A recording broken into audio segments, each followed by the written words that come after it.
Here's 2 more mobility drills that are typically used for agility and athletes, but they're great for anybody, particularly aging people, because we don't move ourselves athletically much as we get older, and life is athletic, and these are going to help with moving our feet, keeping our hips going, keeping them loose, and continue to keep that connection between our feet and our hips going. So very simply, put a line on the ground. You can draw one, you can pick one. I have wood panel here, I could use that.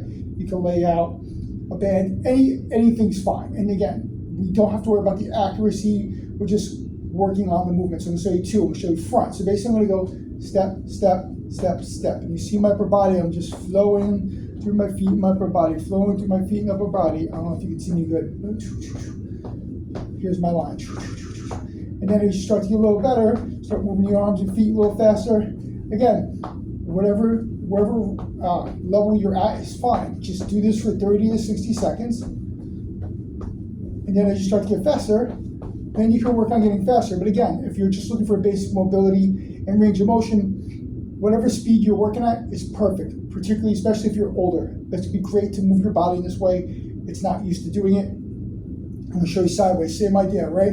We have a line, and it's about 1, 2, 1, 2. So look at my arms, 1, 2, 1, 2. And all I'm doing is roll my hips to the side. I'm stepping as close as I can to the line.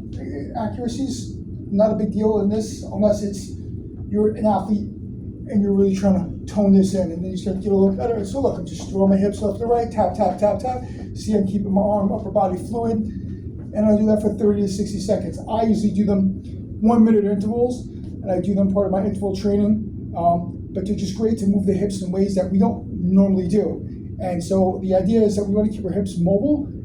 We want to keep those connections strong, because you're really only going to have that type of connection through that type of movement, because there's multiple planes of movement, and the hips move around with the body in many different ways. So if we cover all those bases and you use the warm-up that I showed you in the previous video, this is a great addition to any workout. And like I said, great for people who have balance issues or just getting older and can't move their hips as well as they used to.